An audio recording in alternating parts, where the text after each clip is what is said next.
All right, guys. Well, it's 0 day. I suppose my last 0 on this trail. And I'm over here at Looking Glass Base Camp, aka Luna's Looking Glass Base Camp in East Glacier. And so the deal is, this used to be a restaurant, I guess. And Luna and her husband Will took it over. I think last year was their first year. So here's the entrance here.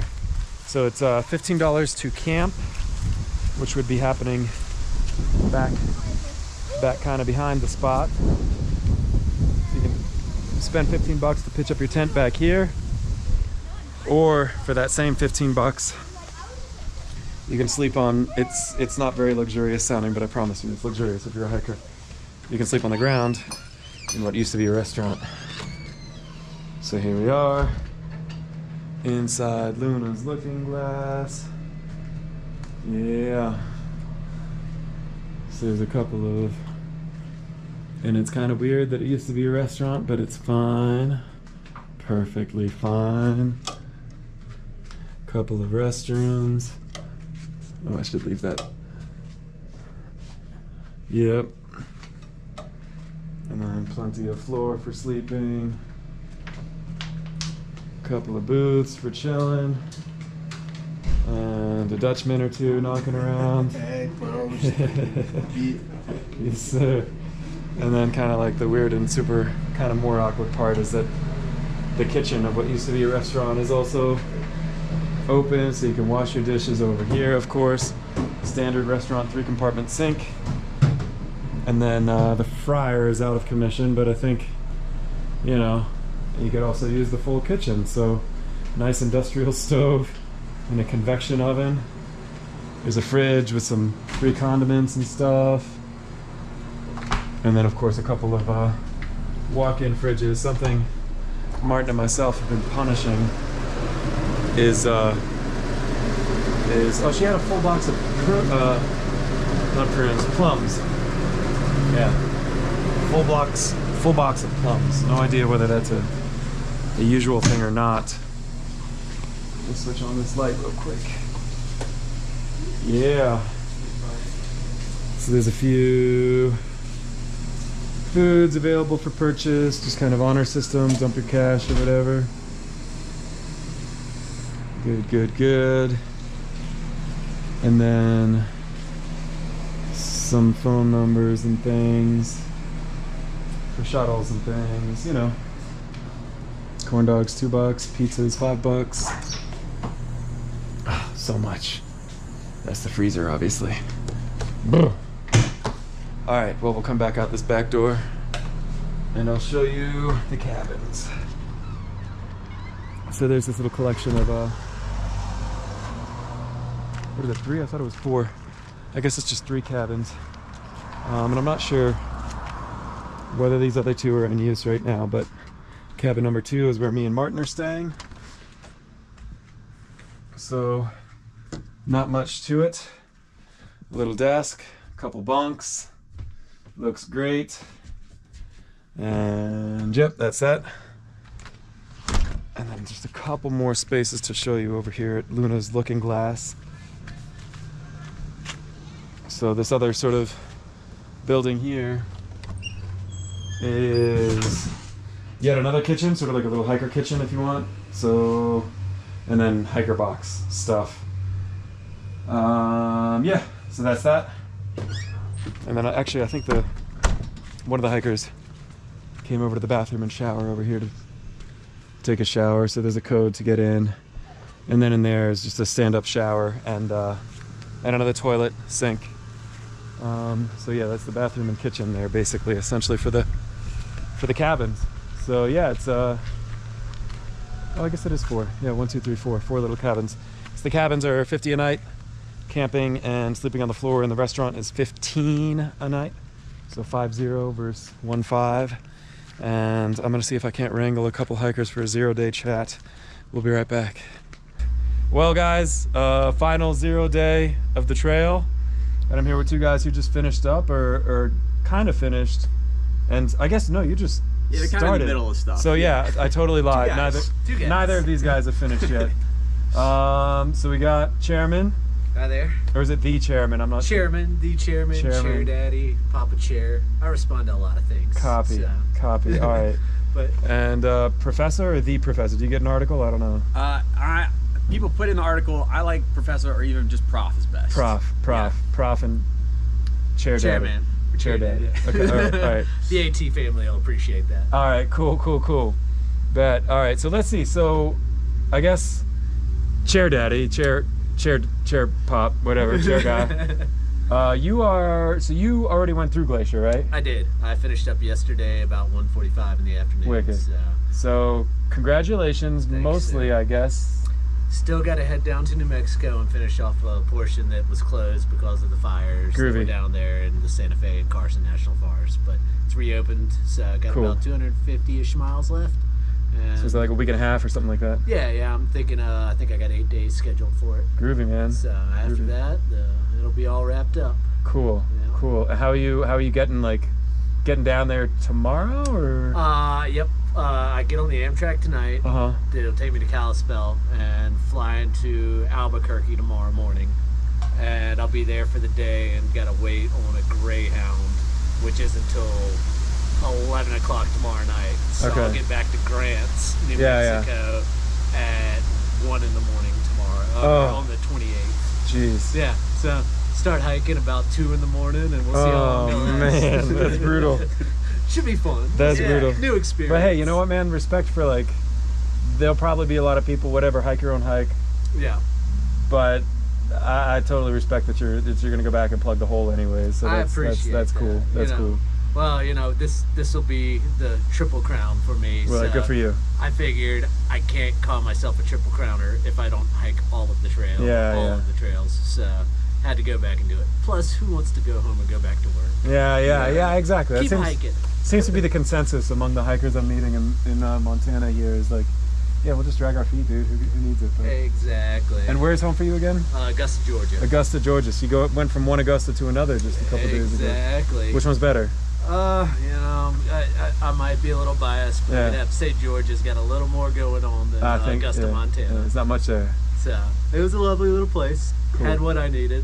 Cool. Hotel room, bed, and the resupply. But other than that, I'd say visit Augusta, Georgia over Augusta, Montana. There's a few places in Montana I'd visit over Augusta. All right. So.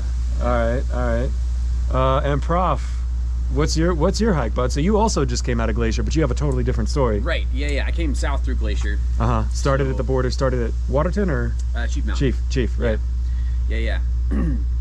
So I'm in the midst of an attempt for the most miles hiked in the calendar year right now. That's awesome. Yeah. So I'm also trying to be, I believe, the first person to go border to border on all 3 trails. So I started in Key West on January 1st, and then went up Florida Trail, Pinhoti, AT, just past AT. It was 1,700 miles tacked on the southern end, and then 80 miles on the northern end to get to the Canadian border. Just to tag the border. Yeah. So I got that done, and then took a little bit of time off. Northern AT was tough. When did you finish that? Yeah. I think June 7th I finished up. Cool. And then I took 10 days off.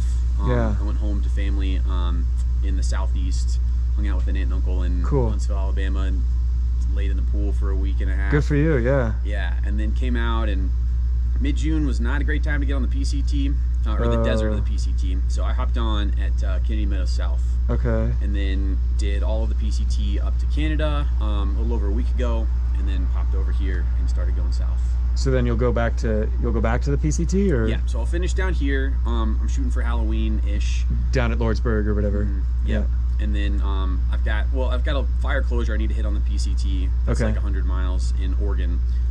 And then the desert. It's about 800 miles left on the PCT. Smart to save that for last, though, for sure. Hopefully let it cool down a little bit. Yeah. Groovy. Yeah, so I'm trying to get that done by Thanksgiving. And then after that, hit the Mountains to Sea Trail across North Carolina. Awesome. So that's about 1,200 miles from Cleveland's Dome to the coast. And then go through December 31st and turn 30 and hopefully hit the record. Good for you, man. Yeah, good for you. It's a beast. No kidding.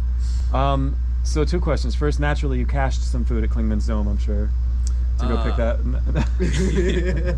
Not so much. Yeah. Not quite. And then, oh, okay. So my second question was, what like?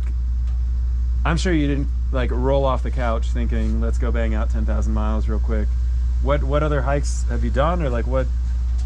Yeah, so I got into the through hiking world in 2018. I did the AT. I kind of just had everything else in my life sort of wrap up all at the same time. Yeah. And then I had some freedom and some savings, and so I went for that. And then I've just been obsessed with the through hiking world ever since I got into it. So then I followed that in 2019 with the PCT, and then wasn't totally sure what I wanted to do next, and then had a really good job opportunity fall into my lap like February of 2020, which ended up being a good time to hunker down. So I worked at a small outdoor store in Birmingham, Alabama for 1.5 years and saved up, and then kind of schemed this year, all of 2021, and then have been out here at it since plugging away. Start of the year. Yeah, that's awesome, man. Yeah. That's awesome. So do you know how many miles you have under your belt right now on this year?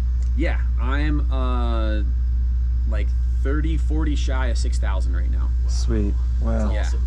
Yeah, that's nuts. Yeah, I know, it's not bad. So I need to push it this back half. I've dragged my feet a couple times, including now. It's day 9 out here, and I've barely done 100 miles on the CDT. You're chilling though. I mean, yeah. It's not a bad spot. I kind of needed a little break after the PCT. Sure. But I got hurt yesterday. I fell and kind of bruised my hip up a little bit. It's the first time I've gotten like injured other than just kind of overuse stuff that I was expecting. It's amazing you made it that far without being some sort of major injury. Yeah, I know. So I think it's good, bad luck, all things considered. Yeah, so taking my time, and it's kind of like helped light a spark under me to get going for the rest of this. Getting like itchy. Because every other time it's been like, oh, I kind of need a break.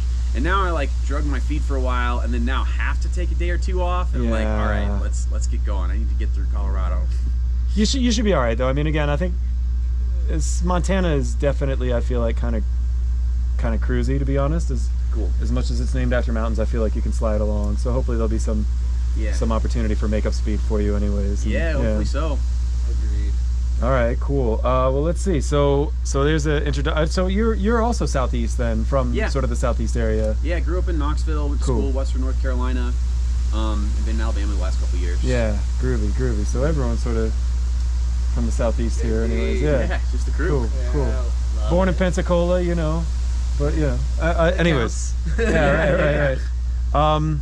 So let's see. Some other questions I've been asking folks on these are just about like, I don't know. I mean, I always feel like everyone's always so interested to hear about gear. I mean, any particular pieces of gear that you love, or things that you've changed, or anything that just kind of like pops out right at the top of your head, like this is something that's gonna triple crown with me, or that I'm really excited about having been on this trail already with so far already, or whatever. I don't know. Anything? I'll say most of my gears lasted through the Triple Crown. Good on you. Z-Pack backpack are called last. It's held up. I've heard, along the way, several trails, people kind of complaining about Z-Packs here and there, but I've had a lot of luck. I really liked it. It feels comfortable on my back and carries everything I need. Other than that, my Thermarest Neo Air. Okay. I love it. I've had it for almost 10,000 miles outside of my through hiking. Never once have I gotten a hole in it. It's comfortable. It keeps me warm. It keeps me happy. That's amazing. That's the orange one, right? Like that sort of yellow orange one. Yeah. The yellow one. Yeah. It's a little more orange just than the newer ones. It was the first generation, and they've changed it a little bit since. But I've had several other pads pop over the years, and I'm gonna stick with this one. Yeah, good on you, man. If it works. What about you, bro? Yeah. I love gear. I like really nerded out about it for my first through hike. Sure. And I like playing with different stuff. 'Cause I think what I've realized is that there's not like a best gear you can find. Right. There's so much stuff that's so good. Yeah. So I just like getting to play with all kinds of different toys all the time. Yeah. So I've had a couple packs this year. I did a ULA pack for most of the year. Yeah. Which is great. I use it for kind of heavier loads, and then I got like my ultralight set up down to about 9 pounds, which is small enough to get into like a 30-liter pack. So I've got a light AF pack that I've been rocking since I finished the Sierra on the PCT. What is the ULA? What is the capacity on that? I always forget the capacity on it. It's the Ohm 2.0. Okay. It's like between 40 and 50, I think. So still pretty tight then. I mean, as packs go, 40 or 50 is not 30, but right. Still and tight. Yeah. It kind of like doing consistent big-ish miles is beneficial in that, like, especially like on the AT, your town carries are small. Yeah. So like 2 or 3 days, something. Right. Yeah. And so even out here, I had a 7-day carry in the Sierra, but other than that, I don't know if I've done more than 4. So that helps a ton of being able to just like not have to carry too much food. Right. That's so one of you the big made things. a 7-day carry with that pack, like, and when you were able to get all your food in there, were you short barely. on calories or? It was like just enough, I think. Gotcha. And I did the Sierra after I'd taken 10 days off. Okay. So I gained 10 pounds in 10 days when I was home. Oh my goodness, So I had good some on of you. that to like ride off of. For That's a the little bit. dream right You can there. burn through that. Yeah, right. So that was good enough. That's awesome. That's awesome. Yeah, but like playing with my packs, and then I love my shirt. I've been in my Jolly Gear shirt. I love your shirt too. all year. Can you take your coat off real quick? Yeah. Go. It's the Triple Crown button down from Jolly, who's another Alabama guy. Okay, cool. We used to work at the same outdoor store in Alabama. We never crossed paths, but we both worked there. But so we got the Alabama connection. But yeah, it's got the like the Slick thumb cuff, holes. the thumb. Oh, Yeah, dude. it's got the hood in it. Oh, does it? I didn't even realize It's that. got I didn't know everything. that. Yep, it's a button down. It's got good pockets, and it looks this good after almost 6,000 miles. Jeez. Yeah, What is yeah. the material here? Do you know? Yeah, I don't know. Something. That's I like know. slick though. Yeah, It's even got a little soft stretch and to it. stretchy. Yep. Dude, But I'm gonna it's like held up. I've met a I'm lot gonna of get people the website for it and put that on a comment or something, like a description or something. So that's that's slick as heck. I almost swore. Yeah, almost. Heck. And you held that. also rock the orange shoes too, so that's pretty cool. Yeah. I know. I've been color coordinating for a little bit. I like it. So have you stayed with the orange for the shoes? I've mixed it up. I've done different stuff, and I got a lot of my shoes ahead of time, and I mixed them. Yeah. So I'd have like 2 different colors on my right and left foot, just because I had all shoes ahead of time. Why not? Yeah, just because why not? Yeah. I think that's my plan. Usually there's been a little bit of orange in them to match the shirt. Cause I got the shirt January 18th, and I've worn it almost every single day this year since then. Cool. Yeah. Cool. Yeah, it's doing all right. Awesome. Yeah, I'd say so, man. It looks good. Looks real good. I mean, even just like the condition of it. But yeah, right. I mean, it's not worn out on the shoulders. I know. I got no holes in it. Like, kind of around the hands where I got my thumb holes. It's torn a little bit, but not bad. All right, so let's see. So that's some gear stuff. That's where we're from. That's what we've done. So if I understand correctly, so this, you haven't done the CDT, or you already did it. Yeah, you did the AT before and did it this year as well. Right. You did the PCT before and you did it this year as well. But this is all new trail this time. Yeah. So I can't ask you really what your favorite spots are so far on the CDT, because I mean I think you've just come through the prettiest section. Yeah. What's supposed to be the prettiest section of the CDT. Oh, cool. Yeah. And then I don't have any experience on the PCT yet. But what about, well, let's see. So our common ground there would be the AT. Any particular, I mean, the AT is sort of a weird one to talk about favorite sections or parts or anything, but any particular standouts, favorites for the AT looking back east? Or? Yeah, I was blown away the first time I hiked it by New Hampshire. I thought it was great, and then it still blew me away. We're talking about the whites and stuff. Franconia Ridge. Yeah, Franconia Ridge was my favorite last time. Cool. I was clouded in on doing the presidentials, and I had great views on the presidentials this time. So that was great, but I was expecting that to be great. The thing that blew me away this time was the Roan Highlands in Tennessee. Yeah, cool. I had like this really great like hoarfrost morning where there was like ice on everything, but the sun was out. It was just so cool. Thomas Shelter's one of my favorites up around that area, and I've been frosted over there before. Absolutely gorgeous. Yeah. So that was like the nice surprise this time. All right, cool. Yeah, I had one morning on the AT. I remember where like, and it was early. It was in Georgia. I started February 19th, so I started early for a northbound hike. And I had one morning where like it was like that. Everything was just had frost on it, and I almost felt like I was almost getting like a vertigo sort of thing, because everything I looked at was kind of out of focus. Like there was no hard edges on anything. Sure. And it was just a weird, just fuzzy sort of strange experience. Yeah, that's cool. Any particular favorite sections? Well, I guess so. You've seen most of the CDT, anyways. Yep. So we'll keep it CDT. Anything that. The winds are absolutely amazing. Yeah. I mean, everybody talks about it. It's a huge highlight. Glacier is one of my favorite national parks I've been to. So cool. It was exciting to come back through here, and I've had bluebird skies through Glacier before, but this time it was kind of clouded in, so it gave a little mystique to the mountains. I think so, which was really nice. Like, you couldn't see anything, and then all of a sudden, there'd be a hole in the clouds. Yeah. And you'd see a glacier halfway up a mountain, and then you'd see mountain clouds, and then the mountaintop, and you don't get that anywhere else in the States. So that was super rad. Colorado is amazing. It's difficult, the elevation change and all that. It's hard to say favorite. Yeah. Every state has something that's beautiful and amazing. Even New Mexico, people talk about the water being an issue, dirty cow troughs, all that. Yeah. I didn't really have that much of an issue. One dirty cow trough where I had to dump the water after, like, even filtering it, it looked like chocolate milk, and it smelled kind of like a cow and the cow hair. So I was like, I'm not doing that. Yeah. But other than that, you can find beauty in anything.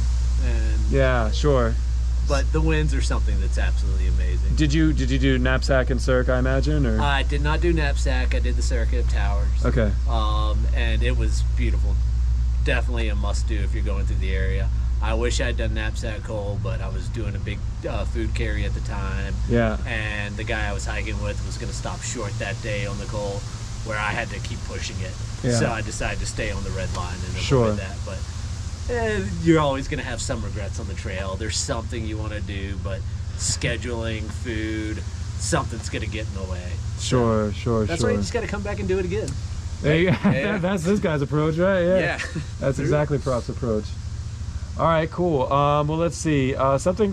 It's kind of a weird question, but something I like to ask folks too, like, is how much you pay attention to, like, and I hope I'm not putting you on the spot, but like nutrition or anything like this. I mean, as we all sit around drinking our fermented beverages here, how much do you guys take supplements? Do you try and just like smash a salad in town? Any consideration, or is it just kind of like see calorie, eat calorie sort of thing? I mean, what's maybe we'll start back. See calorie, eat calorie. Yeah. I mean, luckily I don't have any food restrictions. Cool. So I can resupply in a grocery store. I mean, not a grocery store, a gas station. Yeah. I can live off of, icy, whatever, nothing special. Now going home, you need to build your nutrition back up and eat proper and all that. Yeah. But while I'm on trail, I'm just trying to get as many calories in as I can. Smash it in. Exactly. Yeah. Getting to town, it's nice to get some fresh fruit and veggies though. Sure. I mean, I crave fruit on trail. Like, people are always talking about, oh, I can't wait to get to town and have this or that or the other big old steak. I'm like, no, give me the greens. Give me the fruit. And I'm super happy when I get it. My body feels so much better than eating honey buns for 4 days. Yeah, which I've done. Yep. Yeah. And Prof, what do you got? Yeah, I try mostly that. I'd say like I'm 80% just like try to eat as much as I can. Maybe like 20% I've tried to be a little bit more conscientious of it this year. Yeah. Which is trying to like eat more protein and like pay a little bit more for the nicer bars and stuff instead of just eating like the cheap, like almost candy granola bars you get at Walmart, getting like the Lar bars and stuff like that. Yeah. Like a little bit more food in them, or real food in them.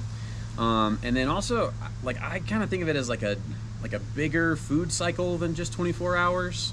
So like on the AT, I was in town like every second or third day. Yeah. And so I'd eat a huge town meal and then know that like my nutrition's not going to be great for the next like 48 hours, but then I'll be back and get another good meal with a salad and everything.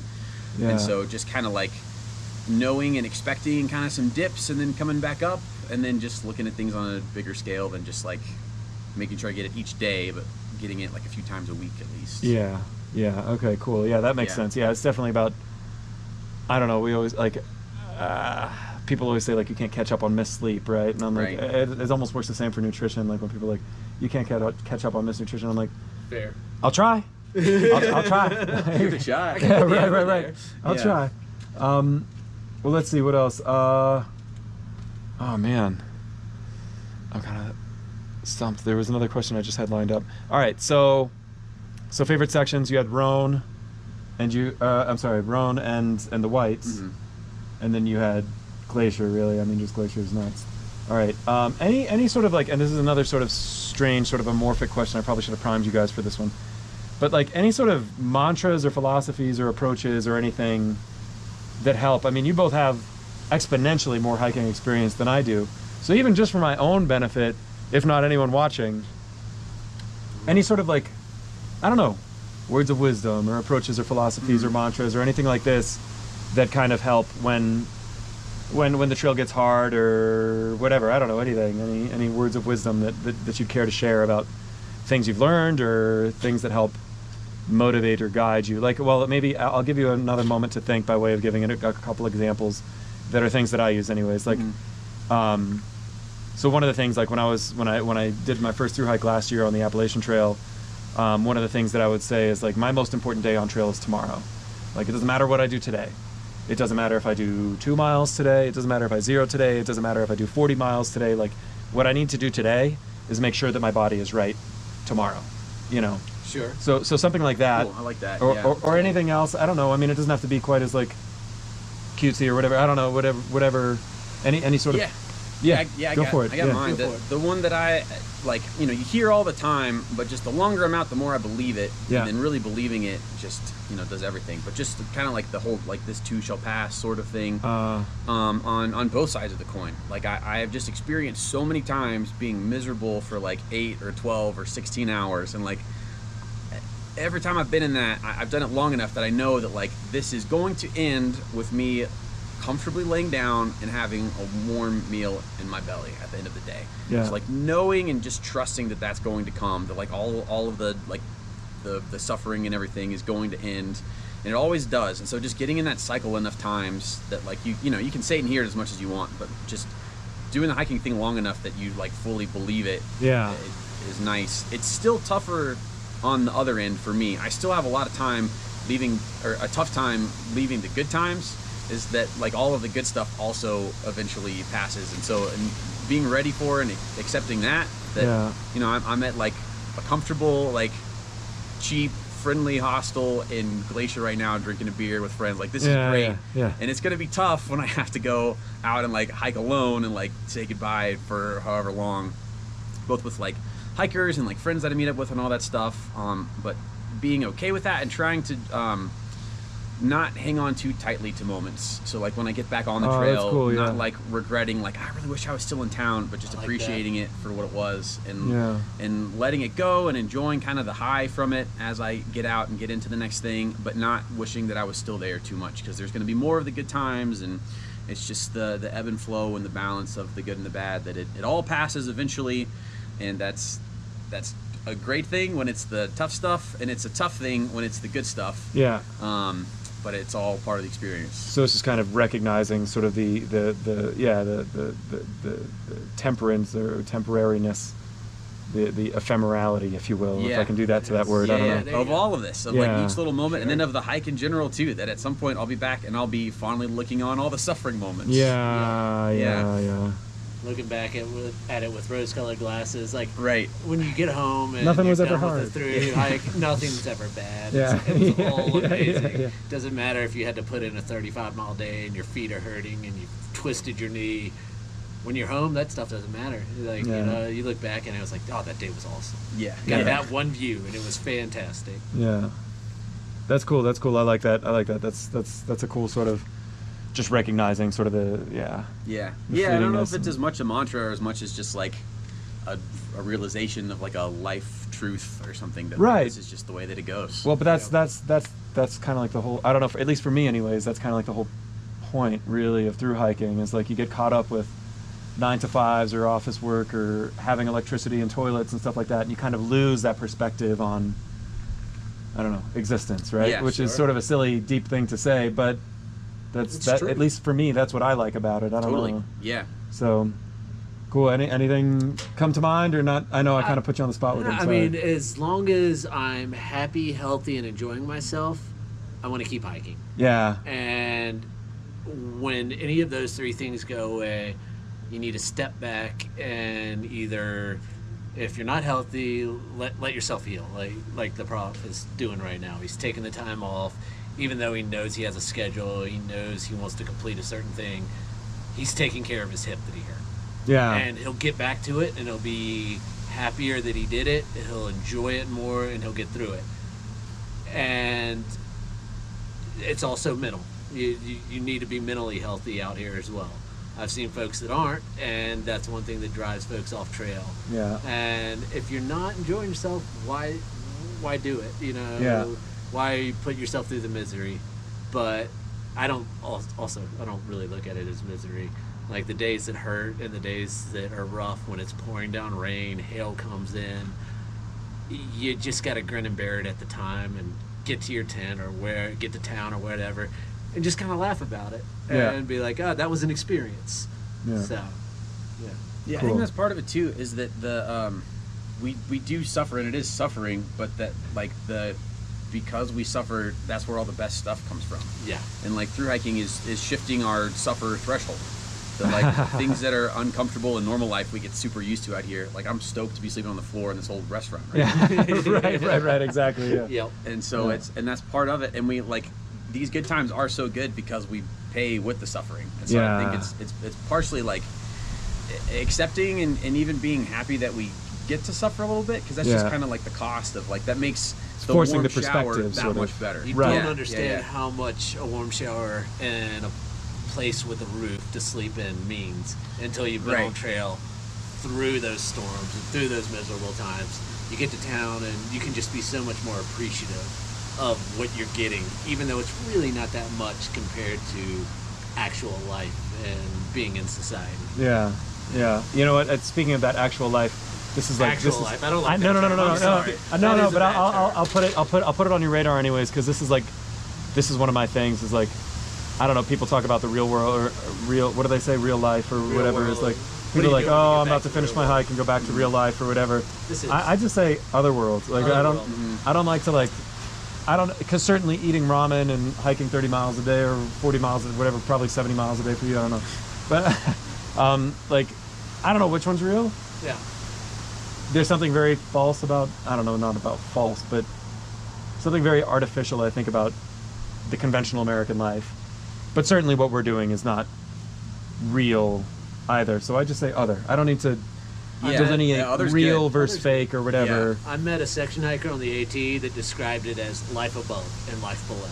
Oh, interesting. You're in the mountains, so you're up above, at a higher elevation, and then down in the city, it's life below. Yeah. So it's not like a negative thing. It's just kind of like a relative place thing. And then Leadville, where you're at whatever 11,000 feet, is just we just don't talk about that. That's all life. All right. Well, okay. So just one final thing, and then I'll ask you guys to share any sort of social media platforms if you feel like doing that. So some folks who watch the channel, I'd like to think, are aspiring through hikers or thinking about getting on trail. And again, sitting with you guys, you both have exponentially more experience than I do. So I'll go ahead and rope myself in here too. Are there any sort of, to feed off of that philosophy or approach or mantra or anything like that, any sort of nuggets of wisdom you'd impart to someone who's trying to get into it, trying to break into hiking, anything that you would encourage people to keep in mind or approaches? I mean, obviously, again, I feel like the first thing people do is jump on YouTube and dig into gear reviews and stuff like that, which is probably helpful to some degree, but is also probably a fractional portion, a small part.